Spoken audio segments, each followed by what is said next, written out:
할렐루야. 우리 선하신 주님의 자비와 은혜와 평강이 사순절 여정의 막바지에 이른 우리 모두 가운데 임하기를 간절히 원합니다. 또한 온라인으로 시간과 장소를 구별하여 예배를 드리는 교우들에게도 주님의 크신 위로와 소망이 가득하기를 간절히 원합니다. 설교를 시작하면서 제가 라틴어 문장을 하나 읽고 시작하려고 합니다. 탄툼 비데무스 퀀툼 쉬무스. 설교를 시작하면서 목사가 이상한 말을 하면서 시작한다라고 생각할 수도 있지만 사실 이 문장은 크게 어려운 의미가 아닙니다. 이 문장의 의미는요, 우리가 아는 만큼 그만큼 본다라고 하는 의미입니다. 제가 여러분에게 아는 척 좀 했습니다. 제가 이렇게 아는 것 한 것처럼 우리의 삶은요, 늘 아는 만큼 보이기 마련입니다. 그래서 사람들은 알기 위해서 수많은 노력들을 하죠. 자신이 관심 있는 분야에 대해서 정보를 찾고 공부도 하고요. 요즘 같은 시대에는 주로 뭘 찾아봅니까? 그렇죠. 유튜브에서 검색을 하면서 정보를 습득하기도 합니다. 또한 누군가와의 만남을 통해서 아는 그 지평을 넓혀 가곤 합니다. 그런데 문제는요, 사람이 모든 것을 다 알 수가 있는 존재가 아니라고 하는 사실입니다. 아는 만큼 보인다라고 해서 끊임없이 지식들을 수용하지만 결국 아는 것보다 모르는 것이 더욱더 많습니다. 그렇기 때문에 사람은 쉽게 오해할 수밖에 없는 존재입니다. 자신의 지식, 자신의 경험을 토대로 어떤 대상이라든지 현상을 바라보기 때문에 사람들은 누구나 오해가 생기기 마련입니다. 특별히 우리가 쉽게 오해를 생기는 그런 때가 언제일까요? 우리가 쉽게 오해를 생기는 일은 만나는 사람과의 관계를 통해서 많이 일어나곤 합니다. 만나는 사람들의 그 상황과 형편을 전부 다 알지 못하고 알 수도 없습니다. 그 사람이 어떤 배경에서 왔는지, 어떤 배경에서 자랐는지도 몰라요. 그러다 보니 말하고 행동하는 그 표면적인 것만으로 그 사람을 이해할 뿐입니다. 그런데 이는 이해가 아니라 오히려 오해가 될 때가 더욱더 많습니다. 결국 오해가 생기고 오해가 쌓여가면 그 관계 속에서 자연스럽게 무엇이 발생할까요? 바로 갈등들이 발생해요. 그리고 때로는 그 오해로 인한 갈등으로 인하여서 분노하기도 하고요, 때로는 섭섭한 마음을 갖기도 합니다. 오해라고 하는 이 단어의 한자어를 좀 살펴보면요, 그릇될 오해에 풀해자를 씁니다. 오해란 그릇되게 해석하거나 뜻을 잘못 이해하는 것을 의미합니다. 우리는 좋은 관계를 맺기 위해서 오해를 극복하고 이해로 나가야겠죠.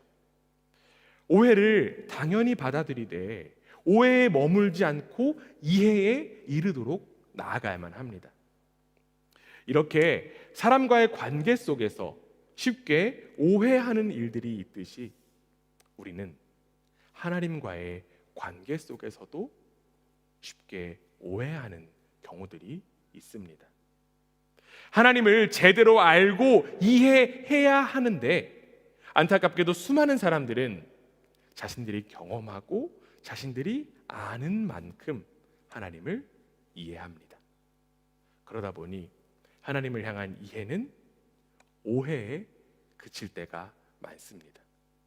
그리고 그 오해는 하나님을 향해서 어디까지 나아갑니까? 하나님을 향해서 원망을 하게 되고요, 또한 하나님과의 관계를 단절시키는 계기가 되기도 합니다. 사랑하는 교우 여러분, 여러분은 하나님을 이해하고 있으십니까? 여러분은 하나님을 오해하고 있지는 않습니까?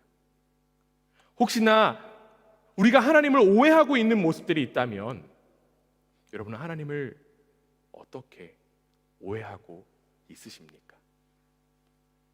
오늘 우리가 함께 읽은 성경 본문에 보면요, 이 성경 본문에 나온 사람들도 주님을 향한 오해가 가득했던 사람들임을 확인할 수 있습니다. 오늘 성경 본문은 우리가 너무나도 익히 잘 아는 말씀이에요. 예수님께서 예루살렘 성으로 들어가는 장면을 그리고 있습니다. 오늘 본문 12절 13절 말씀 앞에 화면 보고 우리 함께 한번 읽어보겠습니다. 함께 읽습니다. 시작. 그 이튿날에는 명절에 온 큰 무리가 예수께서 예루살렘으로 오신다는 것을 듣고 종려나무 가지를 가지고 맞으러 나가 외치되 호산나 찬송하리로다 주의 이름으로 오시는 이 곧 이스라엘의 왕이시여 하더라. 아멘. 12절 처음에 보면요, 이 장면에 시간적인 표현이 나오고 있습니다. 언제라고 지금 이야기를 하고 있나요? 이튿날 명절에라고 이야기하고 있습니다. 여기서 이튿날은 무엇을 의미하냐면 우리가 앞서서 예전에 한번 나눴듯이 마리아가 예수님께 향유를 분 그 사건, 그 다음 날을 의미합니다. 또한 예수님께서 베다니에 도착하신 지 이틀 뒤의 시점입니다. 그리고 이때가 지금 명절이라고 했어요. 이 명절은요, 유대인의 가장 큰 명절인 유월절 명절이 그 분위기가 고조되고 있는 그러한 시점이었습니다. 예수님 당시에 그 유월절은 유대인들에게 더욱더 특별한 의미를 가지고 있는 명절이었습니다. 왜냐하면 당시의 유대인들은 누구의 지배를 받고 있었을까요? 바로 로마의 지배를 받고 있었습니다. 로마의 지배를 받고 있었기 때문에 하나님을 향한 구원의 기대가 고조되는 그러한 기간이 바로 유월절 명절이었다라고 하는 거예요. 그 가운데, 그 고조되는 분위기 가운데 예수님의 등장, 예수님의 예루살렘 입성은 그 고조된 분위기를 한껏 더 무르익게 만들었습니다. 그동안 예수님께서 행하신 기적, 그리고 예수님께서 가르쳐 주신 그 가르침을 통해서 유대인들은 예수님을 향해서 기대할 수밖에 없었어요. 불과 몇 달 전에 예루살렘에서 예수님께서 맹인을 고치시기도 했고요. 심지어 이 사건이 일어난 바로 최근에는 어떤 일이 일어났냐면 죽은 나사로를 살리는 일이 벌어졌었습니다. 그 장면을 직접 보거나 또한 그 소문을 들은 유대인들은 자연스럽게 예수님이 자신들이 간절하게 기다리던 메시아다라고 여길 수밖에 없었습니다. 하나님께서 자신들의 조상들을 구원하심을 기념하는 그 유월절에 예수님께서 때마침 예루살렘으로 들어오신다라고 하니까 예수님이 진정한 메시아로서 이 유월절에 해방의 일을 행할 것이다라고 하는 기대감들이 유대인들에게 자연스럽게 생겨났습니다. 예수님의 그 예루살렘 입성을 맞이하기 위해서 모인 그 사람들의 손에는 무엇이 들려 있었나요? 바로 종려나무 가지가 들려 있었습니다. 유대인들이 예수님을 향해서 종려나무 가지를 흔든 것은 왜 그랬을까요? 종려나무가 많았기 때문에 그럴까요? 그 당시 이들이 종려나무 가지를 흔든 것은요, 당시 역사적 배경에서 찾아볼 수 있습니다. 예수님께서 오시기 이전에, 그러니까 주전 약 164년경에 예루살렘은요 시리아의 공격을 받았습니다. 이 시리아의 공격을 당하자 예루살렘에 있던 예루살렘 성전이 더럽혀졌어요. 파괴되었어요. 그 모습을 본 유대인들은 그냥 지나칠 수 없었습니다. 그 모습 가운데 유대인들 가운데 마카비 가문이라고 하는 가문이 있어요. 이 마카비 가문이 시리아에 맞서서 무장 투쟁을 벌이게 되었습니다. 그리고 이 마카비 가문이 이 시리아 왕국을 무찔르게 되었어요. 그때 이제 유대인들이 그 마카비 가문을 환영하기 위해서 종려나무 가지를 흔들었다라고 하는 역사적인 배경을 가지고 있습니다. 그리고 이제 유대인들은 그때의 역사를 떠올리면서 예수님이 바로 로마로부터 자신들을 해방시켜줄 정치적인 지도자다라고 생각하면서 종려나무 가지를 흔들었다라고 이야기합니다. 손에 들고 있던 그 종려나무 가지뿐만 아니라 그들이 외치던 소리도 역시 예수님을 정치적인 지도자로 여기고 있음을 나타내고 있습니다. 우리가 방금 읽었던 13절에 어떻게 되어 있습니까? 뭐라고 지금 그들이 이야기하나요? 호산나, 찬송하리로다, 주의 이름으로 오시는 이 곧 이스라엘의 왕이시여. 호산나, 호산나는 히브리어로 주여 구원하소서라고 하는 표현입니다.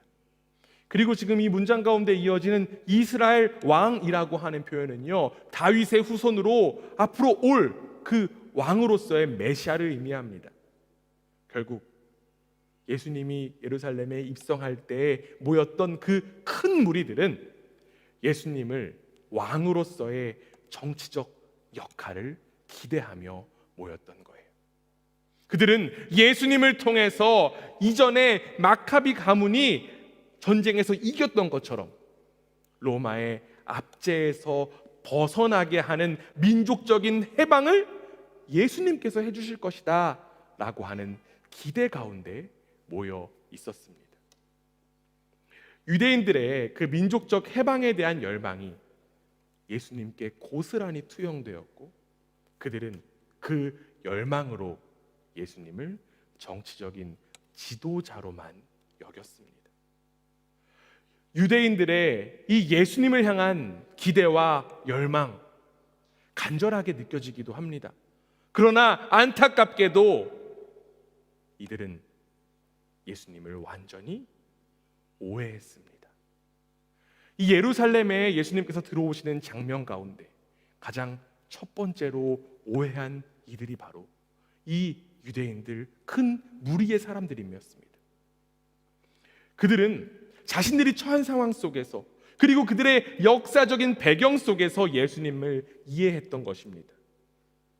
예수님은 그들이 열렬히 기다리던 그러한 정치적 지도자가 아니었죠. 오히려 예수님은 로마 군인에게 잡혀가고요, 끌려서 무기력하게 죽임을 당하셨습니다. 결국 호산나라고 외쳤던 이들은 예수님을 제대로 오해했던 것입니다. 그런데 여러분, 이들의 오해 참 낯설지만은 않은 것 같아요.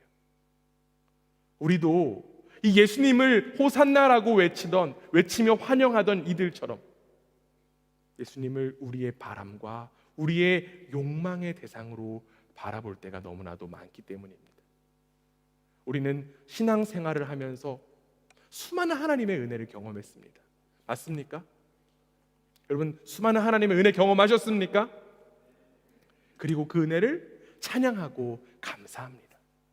마치 종려나무 가지를 흔들면서 호산나 호산나라고 외치던 이들처럼 주님을 향해서 마음을 다해서 찬양해요.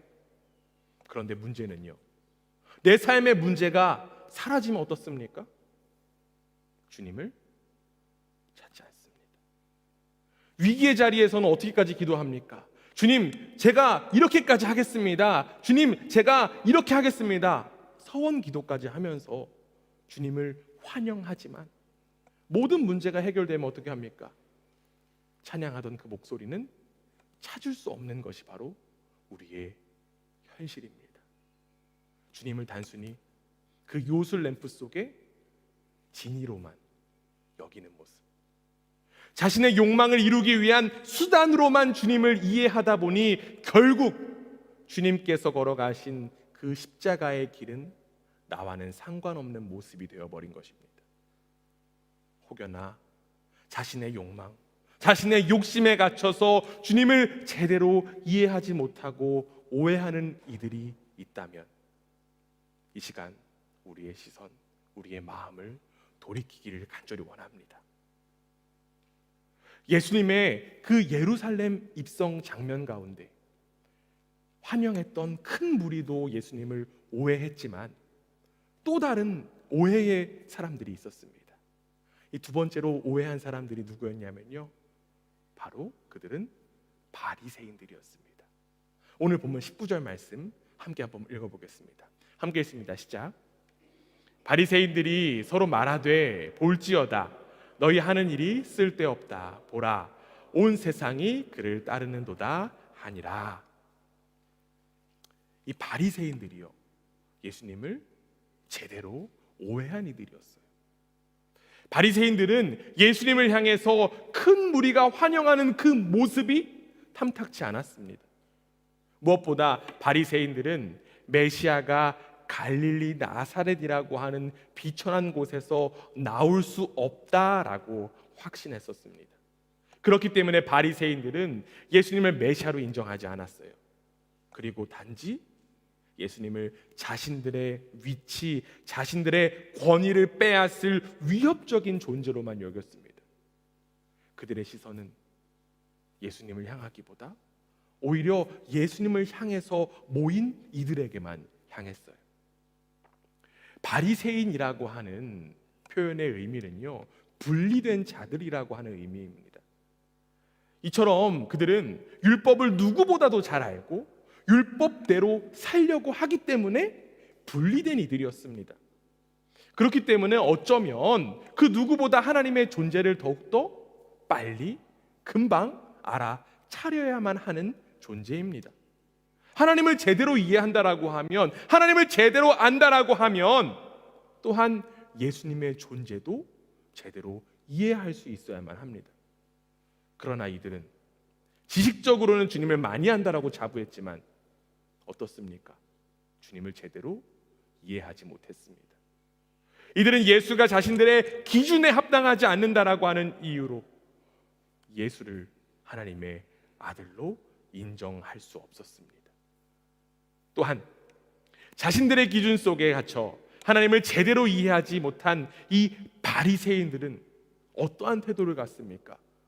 다른 사람들까지 비난하고 정죄하기 일쑤였습니다. 그들은 더 나아가 자기 의에 사로잡혀 하나님의 구원까지도 나의 노력으로 이룰 수 있다라고 착각하게 이르렀습니다. 하나님의 오해해도 단단히 오해한 이들이 바로 바리새인들이었다라고 하는 거예요. 결국 이 바리새인들의 주님을 향한 오해는 예수님을 죽음의 길로 내모는 결과를 만들어내었습니다. 예수님을 통해서 나타나는 하나님의 역사, 그들은 그 시점 가운데 두 눈으로 보고 귀로 들었지만 마치 눈먼 이들처럼, 귀가 먼 이들처럼 그들은 예수님을 제대로 바라보고 듣지도 못하고 오해했던 것입니다. 사랑하는 그라치 반석교 교회 여러분, 혹시 이 바리새인들의 주님을 향한 오해 우리 속에 있지는 않습니까? 종교적인 그 열심을 가지고 있으면서 열심히 교회에서 봉사하고 또한 말씀에 대한 열정과 열의도 있지만 예수님을 제대로 이해하지 못하는 모습이 우리 속에 있지는 않습니까? 아무리 열심히 성경을 읽어도 자신만의 시선에 갇혀서 성경을 읽는다라고 하면 성경은 단순히 그냥 좋은 책에 불과할 것입니다. 하나님을 향한 지식과 신앙생활에 대한 익숙함이 가득하더라도 그 모든 것이 자기중심적이라고 하면 그 일은 자기 만족일 뿐이에요. 그리고 그 모습이 결국 예수님을 십자가에 못 박게 했다라고 하는 그 사실, 우리는 반드시 기억할 수 있어야만 합니다.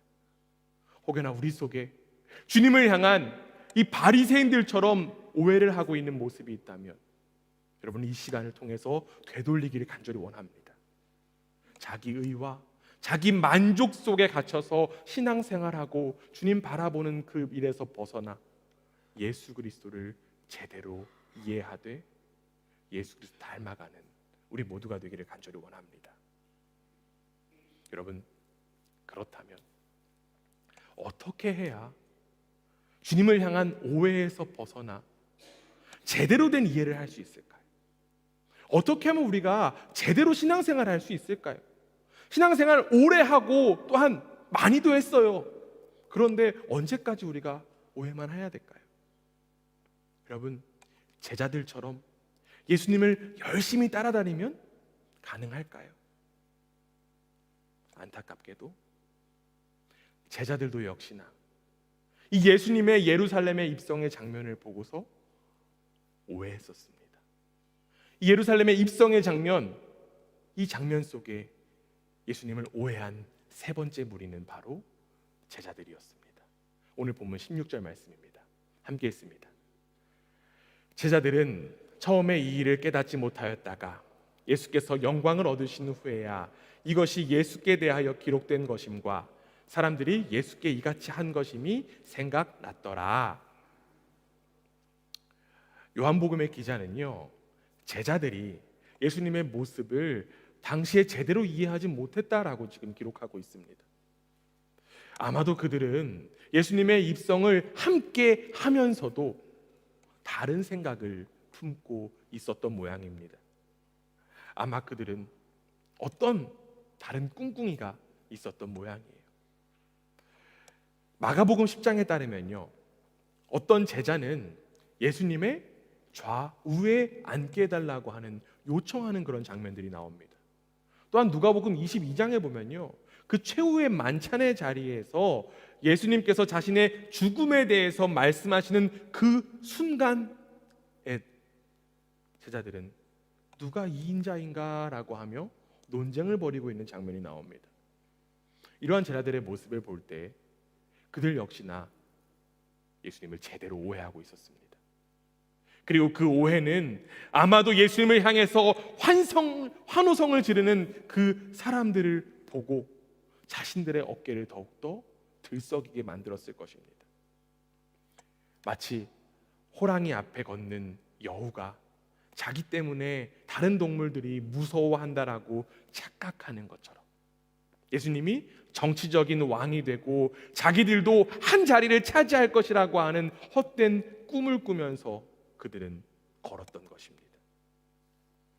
앞서 이야기한 그 큰 무리의 사람들, 예수님을 환영한 큰 무리의 사람들과 바리새인들의 시선은 어디를 향하고 있습니까? 지금 예루살렘 성으로 입성하시는 예수님을 바라보고 있어요. 그런데 제자들의 시선은 어떨까요? 제자들은요, 예수님을 바라보기보다 오히려 지금 예루살렘 성만을 향해서 나아가고 있습니다. 어쩌면 예수님과 같은 방향으로 걷고 있습니다. 그런데 여기서 예수님과 같은 방향으로 걷고 있지만 그들의 꿈은 무엇이었습니까? 그들의 마음은 무엇이었습니까? 그들은 다른 꿈을 가지고 있었어요.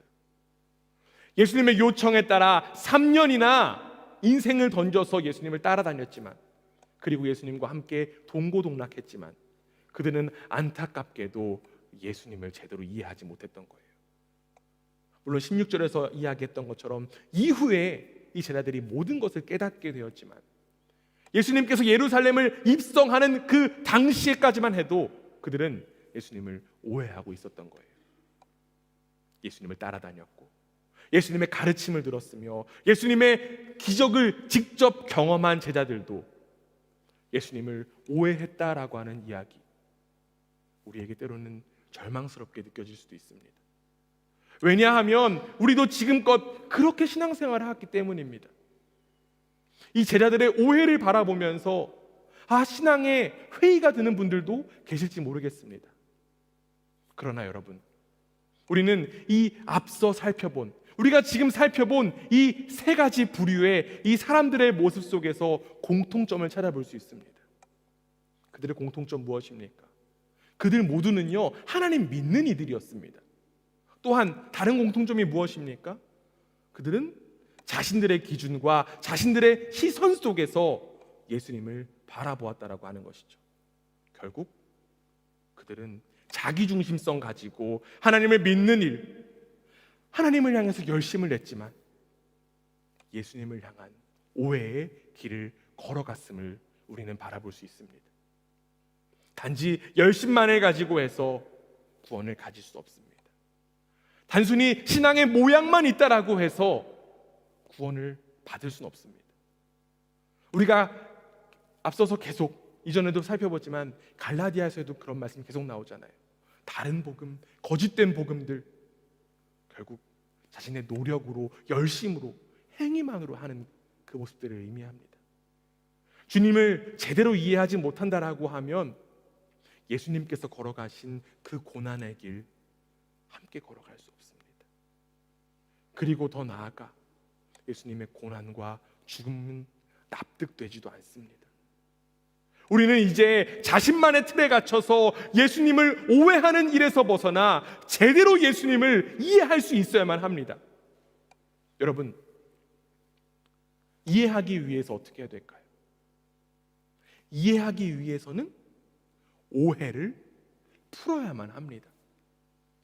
오해를 푼다라고 하는 말을요, 저는 화해라고 바꾸고 싶습니다.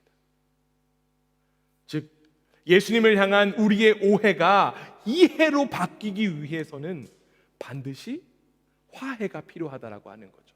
뭐가 필요하다고요? 화해가 필요합니다. 우리 옆에 분들하고 한번 이렇게 인사하겠습니다. 화해가 필요합니다. 네, 화해가 필요합니다. 그렇다면 우리에게 필요한 그 화해는 무엇일까요? 오해하고 있는 우리에게 필요한 그 화해는 도대체 무엇일까요? 사도 바울은 에베소서 2장 16절에서 이렇게 고백하고 있습니다. 우리 앞에 화면 보고 함께 읽습니다. 시작. 원수된 것을 십자가로 소멸하시고 이 둘을 한 몸으로 만드셔서 하나님과 화해시키셨습니다. 아멘. 결국 우리가 주님을 제대로 이해하기 위해서는 하나님과의 화해가 필요합니다. 하나님과의 화해가 필요해요. 그리고 그 화해는 바로 예수 그리스도만을 통하여 가능한 줄 믿습니다. 하나님은 우리가 하나님을 향해 오해에서 벗어나는 제대로 이해하기 위하여서 예수 그리스도를 우리 가운데 허락하셨습니다. 하나님의 원수였던 우리의 존재를 예수 그리스도를 통하여서 받아주셨고 우리는 이로써 하나님과 화해하게 되었습니다. 그런데 예수 그리스도를 통하여 우리와 화해하셨다라고 하는 이 이야기, 지금 사도 바울이 어떻게 표현하고 있습니까? 원수된 것을 십자가로 소멸하시고 이 둘을 한 몸으로 만드셔서 죄인인 우리가 십자가에서 예수님과 한 몸이 되었다라고 하는 것이 바로 화해를 의미해요. 이는 우리가 잘 알고 있는 갈라디아서 2장 20절 말씀에도 동일한 고백이 나옵니다. 우리 함께 이야기해 봅니다. 함께 있습니다. 시작. 내가 그리스도와 함께 십자가에 못 박혔나니 그런즉 이제는 내가 사는 것이 아니요 오직 내 안에 그리스도께서 사시는 것이라. 아멘. 네, 여기까지 읽겠습니다. 이 자기 중심적인 내가 십자가에서 죽고 이제는 예수 그리스도로 살아가는 이들이 바로 하나님과 화해된 이들이고 이 화해된 이들만이 하나님을 온전히 이해할 수 있다라고 하는 것입니다. 그리고 그 모습을 저는 이 예루살렘 성에 입성하시는 그 예수님의 장면, 이 말씀을 보면서 그 화해한 모습, 이해한 모습을 찾아볼 수 있었습니다. 여러분, 말씀을 통해서 한번 바라보시면 누구의 모습이 예수님을 제대로 이해한 모습이었을까요? 여러분, 한번 상상해 보시기 바랍니다. 누구라고 하기에 조금 민망하지만 저는요, 예수님께서 타신 그 어린 나귀의 모습 속에서 주님을 이해한 모습을 찾을 수 있었습니다. 오늘 본문 14절 15절입니다. 함께 있습니다. 시작. 예수는 한 어린 나귀를 보고 타시니 이는 기록된 바 시온 딸아 두려워하지 말라. 보라 너의 왕이 나귀 새끼를 타고 오심과 함과 같더라. 혹자는 이렇게 질문할 수 있습니다. 목사님, 무슨 나귀가 예수님을 이해했나요? 그냥 예수님이 타시니까 간 것뿐이죠. 맞습니다. 물론 이 나귀가 정말 예수님을 이해했다라고 이야기하기는 어렵습니다. 또한 이 나귀는요, 스가랴 선지자가 예언한 그 예언의 약속의 성취일 뿐입니다. 그러나 이 예수님을 태운 그 어린 나귀의 모습 속에서 저는 예수님과의 연합을 바라볼 수 있었습니다. 예수님께서 그 어린 나귀에 타셨을 때 나귀는요, 예수님의 지시대로, 지시하시는 대로 나아갈 수밖에 없었습니다. 예수님께서 멈추라고 하면 나귀는 어떻게 될까요? 멈춰야 했고요. 예수님께서 가자라고 하면 어떻게 될까요? 가야만 했습니다. 어쩌면 이러한 어린 나귀의 모습 참 부족하고 연약한 모습인 것 같아 보이지만 사실 그 나귀만이 예수님의 십자가의 길, 예수님의 죽음의 길을 제대로 이해한 모습인 것입니다. 제대로 동행하고 있는 모습이었던 거예요. 이 그리스도와의 연합, 그리스도와의 함께된 모습, 그 모습이 바로 예수 그리스도를 제대로 이해한 모습이라는 것이죠. 바로 예수님을 태운 그 어린 나귀의 모습, 그 모습이 바로 새로운 존재로 거듭난 우리의 모습이 되기를 원합니다. 이 자기중심적인 이 죄인의 존재인 나는 죽고 이제 예수 그리스도로 말미암은 새로운 존재가 되어 예수 그리스도의 지시에 따라 삶을 살아가는 저와 여러분이 되기를 주님의 이름으로 간절히 부탁드립니다. 예수 그리스도와의 연합만이 하나님과의 화해이고 그 화해만이 바로 주님을 온전히 이해하는 유일한 길인 줄 믿습니다. 여러분, 내일부터 고난주간이 시작됩니다. 우리 교회에서는 이제 아침 기도회를 하면서 주님과 함께 그 고난의 길을 걷고자 함께 나아갑니다. 그 길을 함께 걸어간다라고 하면서 오늘 말씀처럼 큰 무리 또한 바리새인들, 제자들처럼 오해 속에서 그 길을 걸어가지 않기를 원합니다. 고난주간 기도회를 한다라고 해서 또한 금식한다라고 해서 이 사순절 기간에 자선한다라고 해서 주님을 이해할 수는 없습니다. 무엇보다 이 고난주간 그 예수님과의 연합을 바라보며 예수님의 지시와 예수님의 인도에 따라 살아가는 복된 한 주가 되기를 간절히 원합니다. 이렇게 예수님 안에서 고난주간을 걸어갈 때 십자가의 죽음이 우리에게 다르게 다가오게 될 줄 믿습니다. 그리고 더 나아가 예수님의 부활이 나의 부활로 고백되게 될 줄 믿습니다. 주님을 향한 오해와 이해 사이에서 주님과의 화해의 길을 걸어가는 복된 우리 모두가 되기를 주님의 이름으로 간절히 원합니다. 아멘.